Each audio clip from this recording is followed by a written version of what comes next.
Shalom teman-teman yang dikasihi Tuhan dan yang mengasihi Tuhan Yesus. Bagaimana kabarnya hari ini? Hari ini bertemu dengan saya, Yusak. Hari ini kita akan belajar Pendidikan Agama Kristen dan Budi Pekerti. Ini bukunya, kelas 9, bab yang ke-9 dengan tema Gereja peduli kepada sesama yang sakit. Sekali lagi, gereja yang peduli kepada sesama yang sakit. Sebelum masuk lebih dalam, mari kita akan berdoa mengawali pembelajaran kita hari ini. Bapa di surga, berkati kami untuk senantiasa peduli dengan orang lain, terutama orang-orang yang sakit di sekitar kami. Tuhan tolong supaya mereka mendapatkan kekuatan daripada Tuhan, dan kami dimampukan untuk melayani orang-orang sekitar kami menjadi berkat bagi kemuliaan dan hormat nama-Mu saja. Kami buka kelas hari ini dalam nama Bapa, Putra dan Roh Kudus, Allah kami yang Esa. Amin. Tujuan pembelajaran kita membahas tentang gereja yang peduli kepada sesama yang sakit adalah nanti teman-teman bisa menguraikan dan memaknai apa sih makna gereja yang peduli kepada sesama itu. Yang kedua, teman-teman diharapkan bisa menunjukkan perilaku kasih kepada teman yang sakit. Kemudian teman-teman diminta menjadi meneladani karakter Kristus sebagai gembala agung kita. Terus teman-teman bisa memahami kondisi teman dan mempraktekkan melayani kondisi teman. Yang terakhir bisa merespon apa harus kita lakukan kepada orang-orang yang sakit di sekitar kita. Begitu. Untuk mendasari materi ini ada 3 kitab yang teman-teman harus baca ya. Tapi Pak Yusak nggak baca semua, nanti teman-teman bisa baca di rumah. Matius 15 ayat 29 sampai 31, nanti kita akan baca ini. Yang Mazmur 23 dan Yohanes 10, nanti teman-teman baca sendiri di rumah, supaya teman-teman mengerti secara keseluruhan gambaran bagaimana gereja yang peduli. Kita akan masuk di Matius pasal 15 ayat 29 sampai 31. LAI memberikan judul Yesus menyembuhkan banyak orang sakit. 29. Setelah meninggalkan daerah itu, Yesus menyusur pantai Danau Galilea dan naik ke atas bukit lalu duduk di situ. Kemudian orang banyak berbondong-bondong datang kepada Yesus, membawa orang lumpuh, orang timpang, orang buta, orang bisu, dan banyak lagi yang lain. Lalu meletakkan mereka pada kaki Yesus, dan Yesus menyembuhkan mereka semuanya. Maka takjublah orang banyak itu melihat orang bisu bisa berkata-kata, orang timpang bisa sembuh, orang lumpuh berjalan, orang buta melihat, dan mereka memuliakan Allah Israel. Luar biasa kisah ini. Di bagian ini kalian bisa nyanyikan bagian ini, dan doanya juga kalian bisa praktekkan di rumah. Tapi khusus lagu ini Pak Yusak akan bacakan. Tuhan kau gembala kami, Tuhan kau gembala kami, tuntun kami dombamu. Berilah kami menikmati hikmat pengorbananmu. Tuhan Yesus Juru Selamat, kami ini milikmu. Tuhan Yesus Juru Selamat, kami ini milikmu. Kau pengawal yang setia, kawan hidup terdekat. Jauh kami dari dosa, panggil pula yang sesat. Tuhan Yesus Juru Selamat, kami mohon beri berkat. Tuhan Yesus Juru Selamat, kami mohon beri berkat. Untuk masuk lebih dalam, ada pertanyaan di situ. Kalian diminta mencurahkan pendapat kalian, ungkapkan pengalamanmu. Dipandu beberapa pertanyaan demikian. Pernahkah teman-teman mengalami sakit? Pernah ya? Siapa yang nggak pernah sakit? Ayo. Pernah sakit semuanya, sakit punggung, sakit apapun pernah mengalami. Sakit apa dan bagaimana gejalanya? Kalian diminta gejalanya. Kalau sakit kepala, ada indikasinya, contohnya batuk, terus pusing seperti itu ya. Mengapa teman-teman mengalami sakit seperti itu? Jadi ada penyebabnya pasti. Kalau sakit kepala mungkin habis kehujanan, kemudian kita melakukan tugas yang berat sehingga kepala kita berat, akhirnya sakit kepala, mungkin seperti itu ya. Apa yang teman-teman lakukan ketika mengalami sakit? Apakah segera ke dokter atau segera ke apotek atau bagaimana? Itu yang diminta di sini. Biasanya umumnya orang-orang yang dekat dengan Tuhan ketika mengalami sakit langsung komunikasi dengan Tuhan. Tuhan, kok tiba-tiba kepalaku sakit ya Tuhan? Apa yang harus saya lakukan? Itu cirinya orang yang dekat dengan Tuhan ya. Bertanya kepada Tuhan, kemudian Tuhan akan berikan jawaban, terutama kesehatan dan kesembuhan. Apa yang dilakukan keluargamu ketika teman-teman mengeluh kepada papa mama yang sedang sakit? Bagaimana respon orang tuamu? Orang tua yang baik pasti akan berikan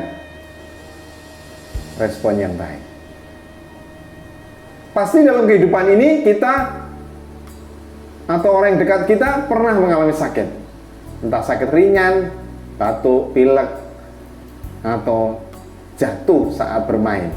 Juga banyak dari kita yang mungkin pernah mengalami sakit berat atau menular dan harus tinggal berapa lama di rumah sakit. Bahkan ada yang mengalami keadaan kritis, ujungnya meninggal. Sakit atau penyakit telah menjadi bagian yang tidak terpisahkan dari kehidupan orang-orang Kristen. Dalam keadaan seperti ini, tentu kita menghargai. Kalau ada orang yang peduli, ada yang menolong, ada yang tahu kebutuhan kita, bagaimana cara melayani. Terutama saat kita mengalami kesulitan, tidak dapat memenuhi kebutuhan kita sehari-hari. Dengan demikian, kita akan berlatih untuk menjadi pendamping atau penolong saat saudara atau teman kita yang mengalami penderitaan kesakitan, sekaligus membawa diri supaya dekat dengan Tuhan. Umumnya, orang yang terkena sakit penyakit menganggap sakit sebagai suatu gangguan. Ya pasti ya. Betapa ringannya suatu penyakit, orang yang sedang menjalaninya disebut dengan orang sakit atau penderita sakit, atau kalau tinggal di rumah sakit sebagai pasien. Kalaupun dia menderita sakit dianggap ringan, dia tetap harus mengubah cara hidupnya meskipun bukan perubahan hidup yang drastis atau signifikan. Pada zaman dulu bisa saja orang sakit karena pengaruh roh jahat atau karena dosa atau kutukan. Namun pada zaman sekarang penyebab umumnya adalah karena kuman, bakteri, gaya hidup kita, kebiasaan makan yang salah. Pada situasi tertentu, orang yang sedang sakit harus bertemu dengan penyembuh. Apakah itu mantri, dokter, atau orang yang bisa mampu mengobati sakit kita dalam bidang kesehatan. Bersangkutan harus dibebaskan dari tugas tertentu, menjalani aturan tertentu, atau mungkin pantangan tertentu. Apabila penyakitnya tidak berat, yang bersangkutan bisa tinggal di rumah atau dirawat di rumah keluarganya. Ya, ketika mengalami kesembuhan akan melakukan tugasnya kembali. Akan tetapi, kalau penyakitnya tambah berat atau tambah serius, dia harus tinggal di rumah sakit, perlu penanganan secara khusus. Ini artinya dia harus hidup sebagai pasien. Selanjutnya dia harus taat dan patuh kepada nasihat dokter, rawat aturan di rumah sakit. Kalau tidak mau, yang bersangkutan harus menghadapi tambahan permasalahan. Ada beberapa hal yang penting yang seringkali terjadi saat seseorang mengalami penyakit. Seringkali yang bersangkutan merasa terasing dari kehidupan yang normal. Itu pasti ya, mau tidak mau harus mengalami itu. Tapi tidak apa-apa, Tuhan menolong kita. Waktu yang dijalani menjadi sepi, ada gelisah mungkin, memikirkan penyakit yang diderita dan konsekuensinya. Kadang-kadang berpikir tentang kematian. Ya, kalau sudah masuk di kritis, kronis, ujung-ujungnya kita berpikir ke alam maut. Bagi orang yang secara ekonomi lemah juga harus memikirkan pembiayaan yang tidak kecil karena dia sakit maupun mengeluarkan biaya yang banyak yang harus ditanggung oleh keluarga. Meskipun di Indonesia pada saat ini negara Indonesia sudah membentuk Badan Penyelenggara Jaminan Kesehatan BPJS. Dalam situasi ini tidak berarti secara pasif penderita sakit berserah total kepada instansi pemerintah atau para penyembuh. Namun yang paling penting bagaimana semua pihak dapat membantu agar yang sakit dalam kesendiriannya dapat mengusahakan agar hidupnya utuh dan sehat kembali. Anak-anak, sebenarnya di dunia kesehatan dan perawatan sudah lama disadari bahwa seharusnya yang menjadi pusat perhatian adalah orang yang sakit, bukan hanya penyakitnya.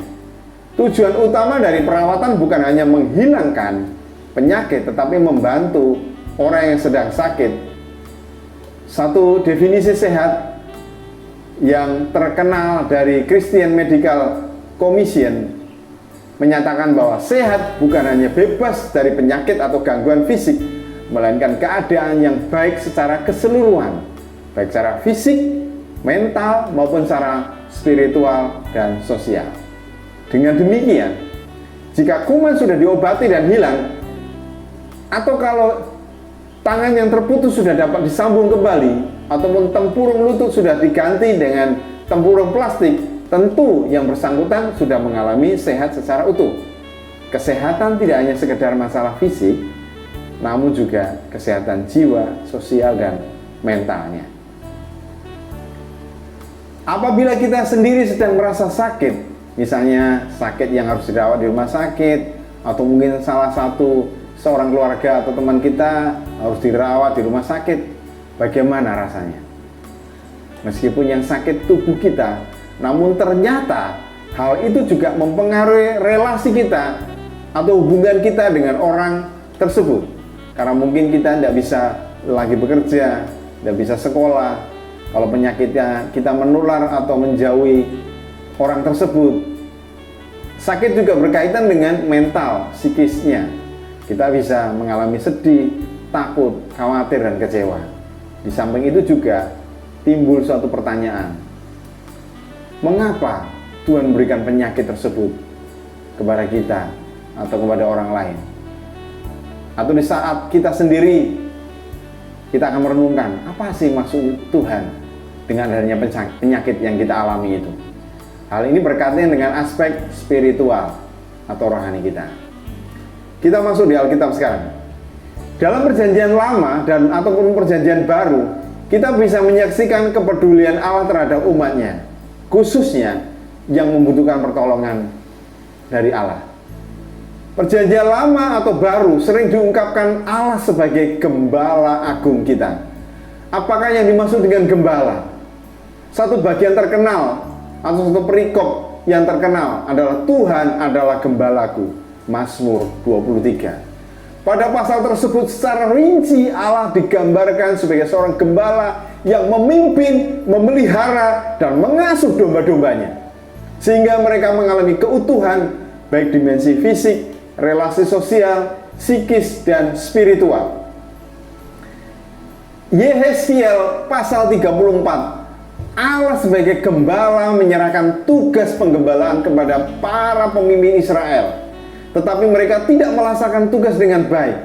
Oleh karena itu, Dia memberikan gembala yang baik untuk menggembalakan domba-domba miliknya. Gembala tersebut akan melepaskan para domba dari tangan para penjahat, melindungi dan mengasihinya. Malahan Dia mengorbankan dirinya bagi mereka. Bandingkan dengan Yesaya pasal 54. Nubuat perjanjian lama tersebut digenapi oleh kehadiran Tuhan Yesus Kristus yang juga disebut sebagai gembala. Dalam perjanjian baru sekarang, Tuhan Yesus disebut sebagai gembala yang baik. Yohanes pasal 10, yang diutus ke dalam dunia untuk mencari yang tersesat dan yang terhilang. Ia mengumpulkan yang tercerai-berai dan yang terluka, bahkan mempertaruhkan nyawanya untuk menyelamatkan domba miliknya. Dalam kitab Injil, kita juga dapat melacak strategi Tuhan Yesus saat menghadapi dan menyembuhkan orang sakit. Tuhan Yesus pada saat itu dapat kita ketahui dapat menyembuhkan pada orang sakit memakai cara-cara yang populer pada saat itu.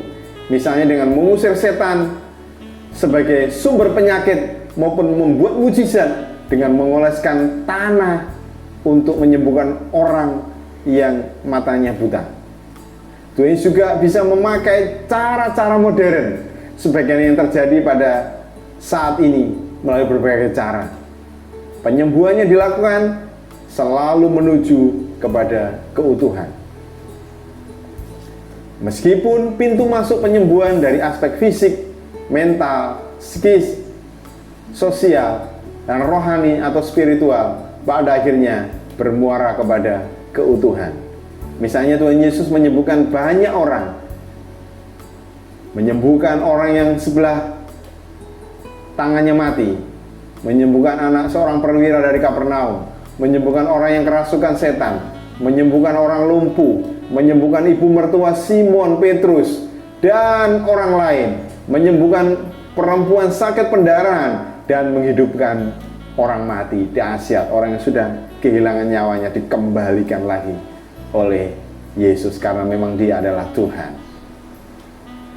Menarik, pada saat Tuhan Yesus menyembuhkan orang sakit kusta yang tertulis dalam Matius pasal 8, Markus pasal 1, Lukas pasal 15, ketika Dia menyembuhkan 10 orang sakit kusta, sesudah fisiknya disembuhkan, Tuhan Yesus meminta mereka memperlihatkan diri kepada imam-imam. Artinya mereka memperbaiki relasi sosial dengan orang lain, sekaligus bersyukur kepada Tuhan di bait Allah.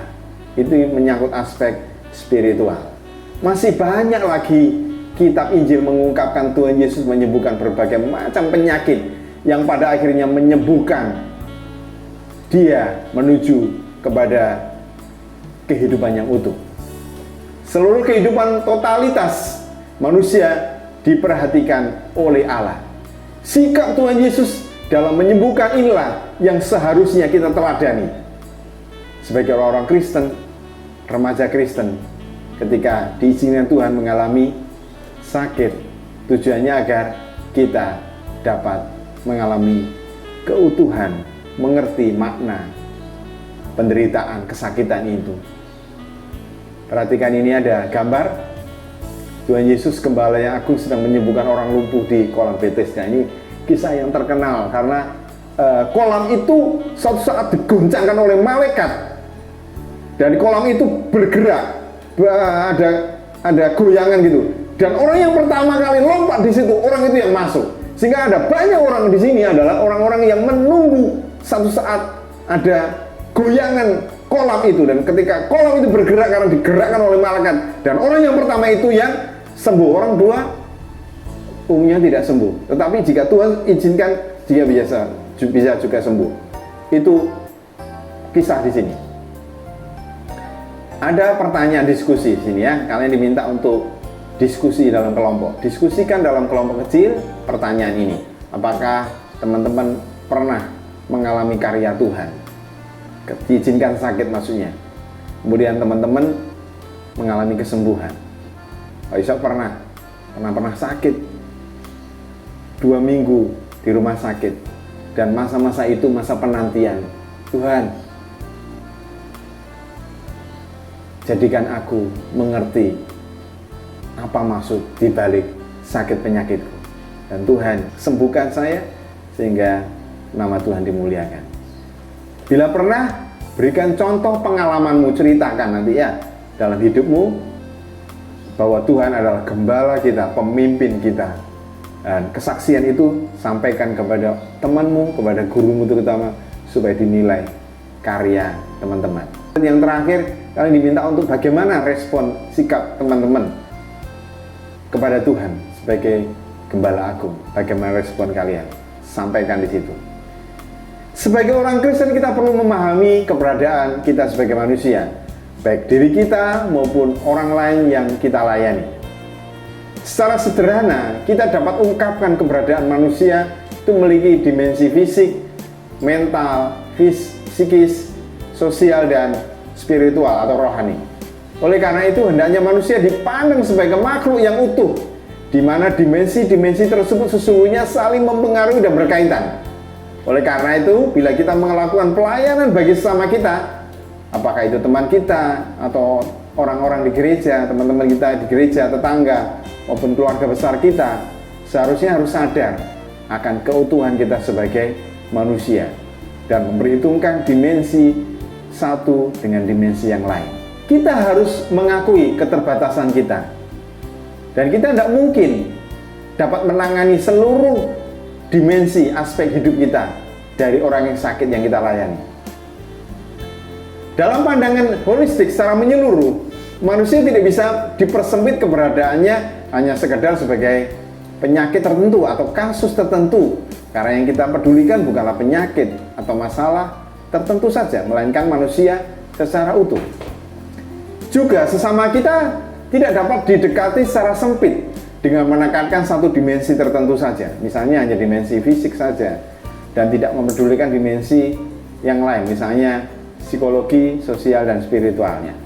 Sesama manusia tidak boleh dianggap seperti mesin yang bekerja secara mekanis dan tidak memiliki motivasi, sejarah, kepercayaan, dan berinteraksi dengan lingkungannya.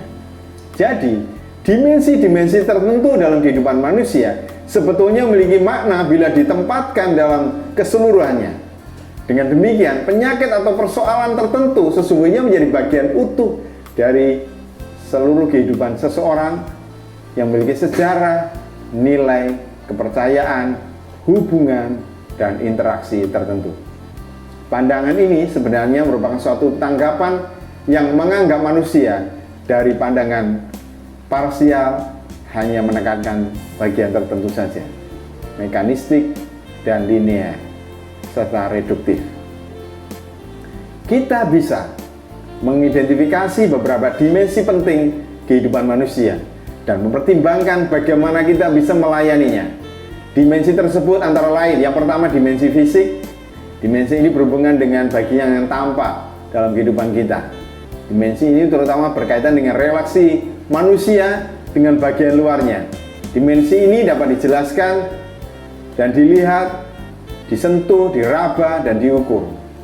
Dimensi ini dapat dijabarkan dalam aspek keutuhan tubuh, metabolisme tubuh, olahraga, pangan, sandang, papan, kebersihan tubuh, pelayanan medis. Kita dapat menambahkan aspek-aspek yang lainnya. Yang kedua, dimensi mental psikisnya. Dimensi ini berhubungan dengan pikiran, emosi, dan pribadi manusia. Dimensi ini mengacu pada relasi seseorang dengan bagian terdalam dari diri, yaitu batin kita. Memang harus dimensi ini tidak nampak, tidak bisa diraba, disentuh maupun diukur. Meskipun demikian, dimensi ini memampukan manusia untuk bisa berhubungan dengan diri sendiri dan lingkungan secara utuh, bahkan bisa membuat jarak, membedakan dirinya dengan orang lain. Dimensi ini dapat dijajarkan dengan aspek cipta, rasa, karya, motivasi, integritas, kedewasaan emosi, kreativitas, ekspresi diri, identitas seksual, dan perasaan aman. Yang ketiga, dimensi sosial. Pada dimensi ini manusia harus dilihat dalam kaitannya dengan lingkungan yang ada di luar dirinya. Manusia tidak mungkin dapat hidup sendiri, ia selalu hidup dalam sebuah relasi dan interaksi dengan lingkungan dan secara kesinambungan bersama dengan sesama yang di luar. Dia tidak dapat tumbuh tanpa relasi dan interaksi. Penjabaran dari dimensi ini misalnya pada aspek hubungan dengan keluarga, hubungan dengan teman dan kelompok, relasi dengan orang lain secara intim atau teman dekat, terlibat dalam masyarakat, identifikasi kultur, kebiasaan masyarakat, kondisi ekonomi, pendidikan, dan pekerjaan. Dimensi spiritual. Dimensi ini berkaitan dengan keberadaan diri atau jati diri manusia. Dimensi ini mengacu relasi manusia dengan sesuatu yang berada di luar jangkauannya dengan Sang Pencipta, yaitu Roh Allah sendiri. Aspek ini juga tidak nampak dan merupakan aspek rohani dari kehidupan manusia. Dalam konteks ini, manusia dapat berelasi dan bergaul sesuatu yang agung, yang dapat mengatasi kehidupannya yang berada di luar dirinya. Dimensi ini dapat juga dijabarkan misalnya ketika doa, bersekutu dengan Tuhan, berbakti, beribadah, melakukan kontemplasi, meditasi, pengharapan terhadap masa depan, visi hidup, cara bersyukur, relasi dengan komunitas orang yang percaya, kesalehan. Kita dapat menambahkan aspek-aspek yang lainnya. Keseluruhan dimensi kehidupan manusia tersebut sesungguhnya dalam realita saling berkaitan dan saling mempengaruhi, serta membentuk keberadaan manusia sebagai suatu keutuhan. Kita dapat membedakan satu dimensi dengan dimensi yang lain untuk kepentingan pemahaman maupun analisis. Meskipun demikian, dalam realitas kita tidak dapat memisahkannya. Oleh karena keterkaitan tersebut, tidak jarang kita menjumpai tumpang tindih antara satu aspek dengan aspek yang lain. Dalam pelaksanaan pelayanan kepada orang sakit, seluruh dimensi kehidupan orang lain yang menjadi kepedulian kita seharusnya kita perhatikan. Namun, karena berbagai keterbatasan, mungkin hanya dimensi tertentu yang kita utamakan. Meskipun demikian, ini tidak berarti kita mengabaikan dimensi yang lain. Sebagaimana Tuhan Yesus pada waktu melayani, menyembuhkan orang sakit, meskipun yang diderita oleh orang tersebut hanya salah satu dimensi saja, misalnya dimensi fisik. Tetapi Tuhan Yesus selalu bertujuan untuk menyehatkan seseorang secara utuh atau secara holistik. Pada kegiatan 3 ini, teman-teman diminta untuk sharing kepada teman yang ada di dekat teman-teman ya. Sharingnya bisa melalui grup Instagram atau WhatsApp atau alat media sosial lainnya. Sharingkan dengan temanmu saat ada anggota keluargamu yang sedang sakit. Apa yang di-sharingkan? Yang pertama, siapa yang sakit dan mengapa dia sakit. Jadi ceritakan kepada temanmu, ada orang sakit loh, sakitnya karena kecelakaan, karena salah minum obat keracunan, misalnya seperti itu. Sakitnya apa yang dialami, gejalanya seperti apa, sebutkan tanda-tandanya, indikasinya ya. Lalu pengobatan apa yang dia lakukan, bagaimana peran keluarganya sampai sembuh. Apakah Tuhan dilibatkan dalam proses kesembuhan itu? Ya, karena Tuhan itu penting sekali dilibatkan dalam seluruh aspek hidup kita. Bukan hanya sakit kita perlu Tuhan, saat sehat pun juga kita perlu Tuhan. Tapi kadang-kala kita lupa diri, ketika sakit baru ingat Tuhan, ketika sehat lupa sama Tuhan. Jangan ya. Pada bagian ini mari kita ingat Tuhan apapun kondisi kita.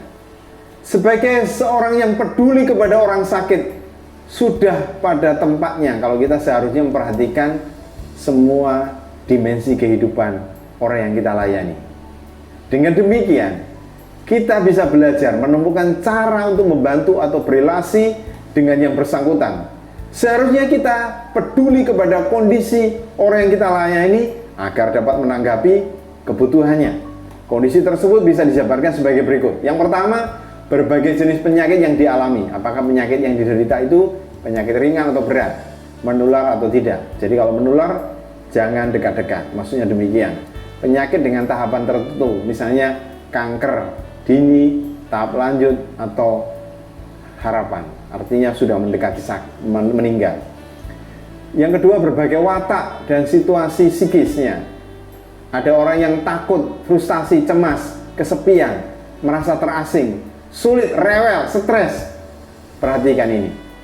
Kondisi sosial, misalnya sakit karena lingkungan yang tidak sehat, ekonominya lemah atau dalam kondisi kurang beruntung, miskin. Cara hidup, gaya hidup mereka, misalnya makan secara berlebihan, pola makan yang salah, tiap hari makan mie instan, itu maksudnya, jangan ya. Berbagai sikap spiritual, misalnya penyakit dianggap sebagai hukuman, sebuah nasib, fatalisme, atau kehendak Allah, sebagai berkat tersamar dan secara kebetulan. Jadi kadangkala kita menghakimi orang lain, kamu ya sakit ya, kamu sih gak rajin ibadah, kamu sih berbuat dosa. Jangan menghakimi teman ya. Orang sakit bukan karena dosa, belum tentu dosa maksudnya. Orang sakit belum tentu orang itu lupa berdoa atau lupa ibadah. Jangan menghakimi, introspeksilah. Yang kelima, kondisi yang lain, misalnya usia. Kalau dia anak-anak atau usia tua biasanya mudah atau rentan dengan kena penyakit. Ya, perbedaan jenis kelamin juga bisa. Saat-saat relevan, misalnya masih dalam kondisi bayi atau sebelum atau sesudah operasi.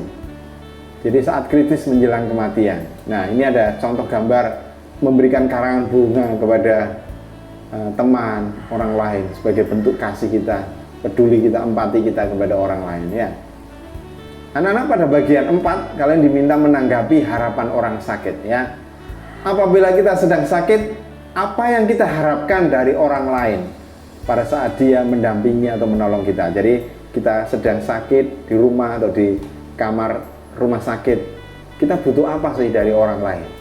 Kemukakan itu. Tentu ada kekhususan yang kita harapkan. Keadaan itu berbeda dengan kebutuhan saat kita sehat. Ungkapkan apa yang kita inginkan atau harapkan. Tentunya kita mengharapkan perhatian. Kalau kita sakit, mau kan kita orang lain itu menjaga di dekat kita, jangan sampai ditinggal, seperti itu. Nah, sebaliknya juga kalau ada orang lain sakit, jagai, perhatikan dia, karena dia butuh seperti itu. Maksudnya demikian. Nah, kembangkan ini di dalam tugas ini. Sesudah itu, kita diminta untuk memahami berbagai kondisi orang yang sakit. Setidaknya kita bisa memperkirakan apa yang diharapkan orang yang mengunjungi, mendampingi, atau menolong mereka. Aspek itu antara lain sebagai berikut: menghargai orang lain. Di sini, seseorang yang peduli kepada orang yang sedang sakit perlu diperhatikan. Perlu menghindari kecenderungan melihat harapan atau masalah dari orang yang kita layani dari sudut pandang kita sendiri, kacamata kita, ya. Kita perlu tahu tiap-tiap orang mempunyai kekhasan, kekhususan, keunikan dalam rangka menghayati kehidupan, harapan maupun arti dari kesakitan itu. Untuk itu memang kita harus dibebaskan dari kungkungan orientasi diri sendiri menuju kepada orientasi fokus kepada orang lain. Kemampuan mendengarkan. Seringkali kita berpikir bahwa seorang penolong dituntut untuk memberikan nasihat, pengarahan atau kata-kata rohani. Akan tetapi, justru sebaliknya, sebelum menanggapi, lebih dahulu kita harus mengembangkan keterampilan mendengarkan secara baik untuk memahami individu yang kita layani. Keterampilan itu ternyata sulit kita kuasai karena kita hanya menyangkut hal-hal kata-kata yang diucapkan, tetapi juga menyangkut bahasa badan yang menjadi pelengkap dari ungkapan kata-kata. Jadi kita harus juga memperhatikan kesesuaian antara kata-kata dengan wajah, mata, tangan, mulut, keras lembutnya, suara, dan lain sebagainya. Sikap kita yang menjadi penghalang agar kita menjadi pendengar yang baik juga perlu kita sadari. Misalnya suka memimpin atau mendominasi pembicaraan, sering memotong perkataan, tidak sabar, cepat mengkritik atau mengecilkan pembicaraan orang lain, menganggap rendah orang lain, ya. Orang-orang yang sungguh mengenal Tuhan Yesus, orang-orang yang sungguh ingin menjadi penolong Kristus yang baik, haruslah sungguh-sungguh mengenal, mengasihi, akrab, dan terus mengembangkan relasi dengan Tuhan Yesus. Akibatnya, dari pengenalan yang sungguh tentang Kristus, ia akan mampu memahami dan mencontoh cara berpikir, pola-pola pelayanan Tuhan Yesus, terutama bagaimana dia berelasi, berhubungan, menyembuhkan berbagai macam penyakit, serta berkomunikasi dengan berbagai macam orang. Apapun penyakit yang diderita oleh orang, Tuhan itu selalu ingin menyembuhkan orang tersebut sehingga orang itu menjadi sehat dan utuh kembali. Dalam upaya peduli kepada orang sakit, kita tidak bisa melewati satu kemampuan yang perlu dimiliki oleh pelayan atau sikap empati. Empati berarti suatu sikap di mana kita memahami dunia orang yang kita layani sebagaimana dia mengalaminya. Dengan demikian, kita akan dapat menentukan keputusan tindakan apa selanjutnya yang dapat kita lakukan. Selanjutnya, orang yang suka bergaul. Seperti sikap dari Tuhan Yesus sebagai gembala yang baik, maka kita pun harus meniru sikap Yesus yang suka bergaul, terbuka kepada semua orang dari semua lapisan. Kita dapat menerima dan bergaul dengan orang yang sakit baik yang tua muda, pandai, bodoh, terhormat, maupun orang yang dianggap hina. Kita melayani orang yang sakit bukan sebagai orang yang perlu dihormati, tetapi sebagai orang yang mau berbagi suka dan dalam keadaan suka atau duka. Sebagaimana kata firman Tuhan, bersukacita dengan orang yang bersukacita, menangis dengan orang yang menangis. Roma 12 ayat 15. Dalam proses melayani atau mendampingi orang yang sakit, peran penolong sangat penting karena dia harus langsung menghadapi orang yang sakit. Apabila dua pribadi saling bertemu, maka yang terjadi adalah interaksi yang melibatkan pemahaman dan perasaan. Satu ingin memberi, yang lain ingin menerima. Dalam interaksi ini, keduanya dipengaruhi oleh faktor kepribadian masing-masing. Untuk mencapai tujuan dari proses bantuan di sini, dibutuhkan suasana saling mengasihi.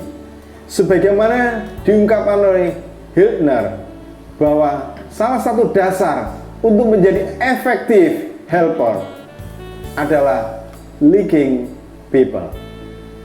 Jika kelancaran dalam interaksi bisa terjadi, maka tujuan dari pertemuan juga akan mudah dicapai.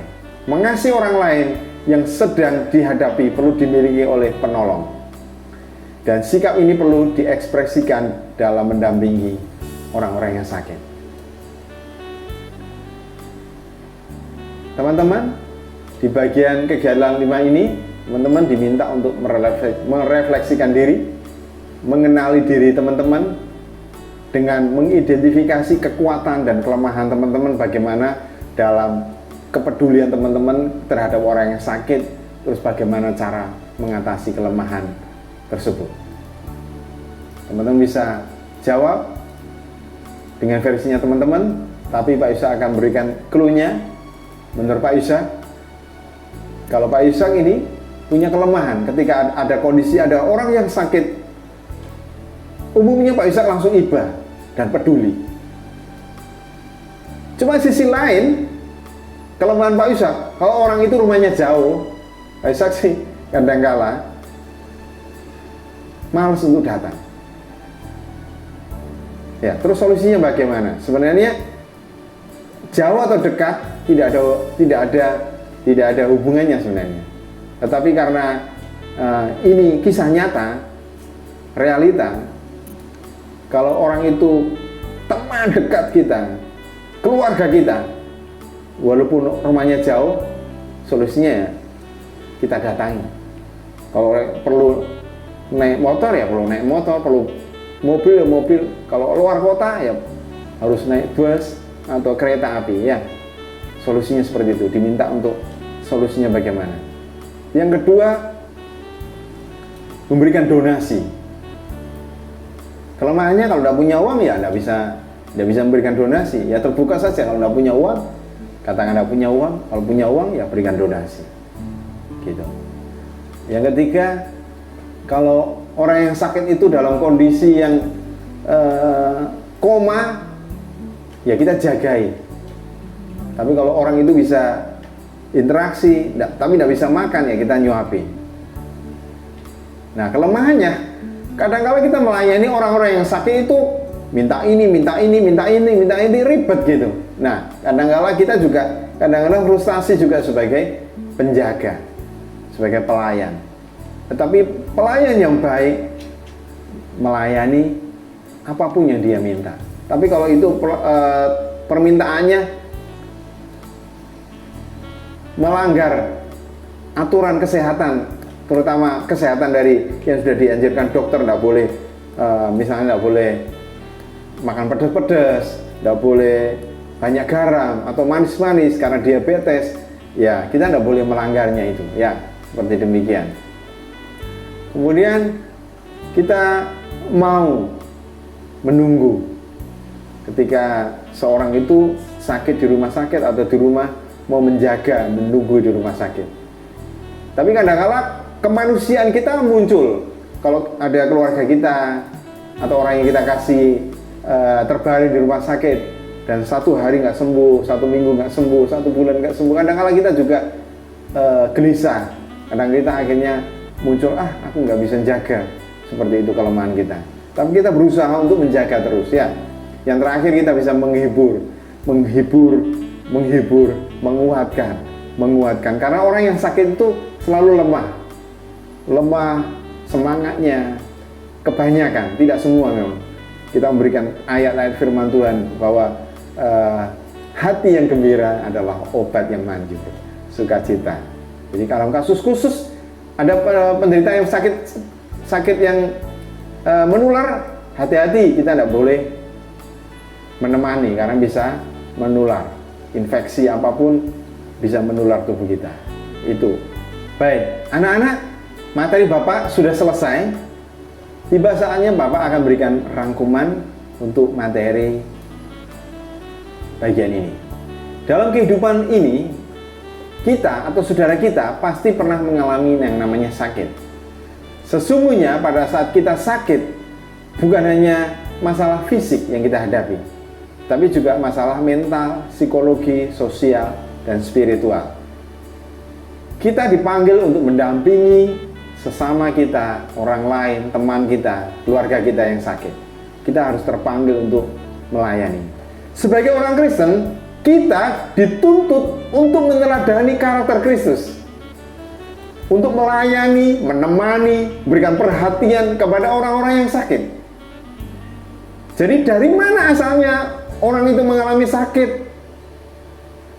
Atau dari mana ceritanya ternyata orang itu sakit? Itu tidak peduli. Karena Tuhan selalu bertujuan menyembuhkan dan memulihkan seseorang, pulih kembali, utuh kembali, dan melayani. Dan ingat bahwa kasih Tuhan menyertai kita semuanya. Di endingnya bagian ini ada ayat emas, Mazmur 23 ayat 4. Kamu bisa hafalkan, kemudian pahami, mengerti, dan bagikan berkat kepada orang lain. Diskusikan juga bila ini bermanfaat dan berguna bagi orang lain. Nama Tuhan dimuliakan. Mari kita tutup bagian ini dengan doa. Mari kita berdoa. Bapa di surga, terima kasih Tuhan untuk kepercayaan yang Kau izinkan dalam hidup saya, sehingga saya bisa dipercaya Tuhan untuk menemani, memberikan perhatian, mendoakan, merawat sampai orang di sekitar kami, yang terdekat kami atau keluarga kami mengalami pemulihan kesehatan, dan kami dipercaya untuk menjadi penjaga-penjaga, pelayan-pelayan teman-teman kami yang sakit, dan kami melayani dengan hati yang tulus, dengan hati yang penuh kasih kepada mereka semua. Beri kekuatan buat kami, sembuhkan juga keluarga kami yang saat ini mengalami sakit penyakit. Tuhan, saat ini Engkau berkarya dan memulihkan kesehatan mereka, sehingga kehadiran-Mu dalam hidup kami membawa perubahan. Terima kasih Bapa. Kami kembalikan pujian dan hormat syukur kami kepada Bapa yang kekal, Bapa yang mengasihi kami, di dalam nama Bapa, Putra dan Roh Kudus, Allah kami yang esa. Amin. Terima kasih teman-teman sudah mengikuti materi Bapak dari awal sampai usai. Nama Tuhan dimuliakan.